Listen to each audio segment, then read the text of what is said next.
Hello everyone, good morning.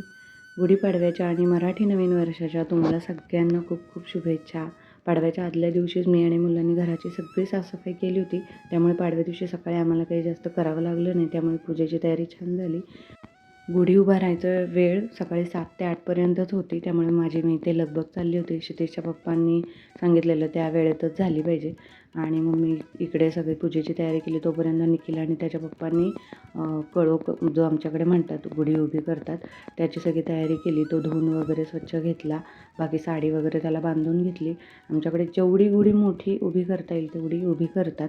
आणि मग मी ते हळद आणि चंदनचा लेप करून गुढीला पूजन करून घेतलं. सगळ्यांनी छान ओवाळलं आणि नमस्कार केला गुढीला. छोट्या पद्धतीने साध्या पद्धतीने पूजन करून घेतलं मी. निखिल आणि त्याच्या पप्पांना बाहेर जायचं होतं, मीटिंग्स होत्या त्यांच्या. त्यामुळे मग मी हे सगळं करता करता डाळ शिजायला घालून आले होते. आणि इथे बघा पुढे आम्ही हे सगळं पूजन करतो आहे, गुढी उभी करतो. तोपर्यंत आमचं लक्ष नसलेलं बघून आमचा मोमो ना घराच्या समोर जे लॉन आहे त्यामध्ये जाऊन एवढा खेळत होता आणि त्याने बघा पाय पूर्ण चिखलाने माखवले. आणि मी इथे त्याला गुढीला नमस्कार करायला आणत होती, पण त्याला एवढं खेळायचं होतं तो जराही थांबत नव्हता. त्यामुळे मग मी पटकन घरी आले, पुरण शिजत घातलं आणि आमटीला पण फोडणी दिली. आणि त्यानंतर मग खुरवड्या आणि भजी करून घेतले. त्याचं पीठ आधीच मी भिजवून पण ठेवलेलं, कारण मला देवाला नैवेद्य आधी करून घ्यायचा होता. त्यानंतर मग राहिलेल्या पुरणपोळ्या करायच्या होत्या.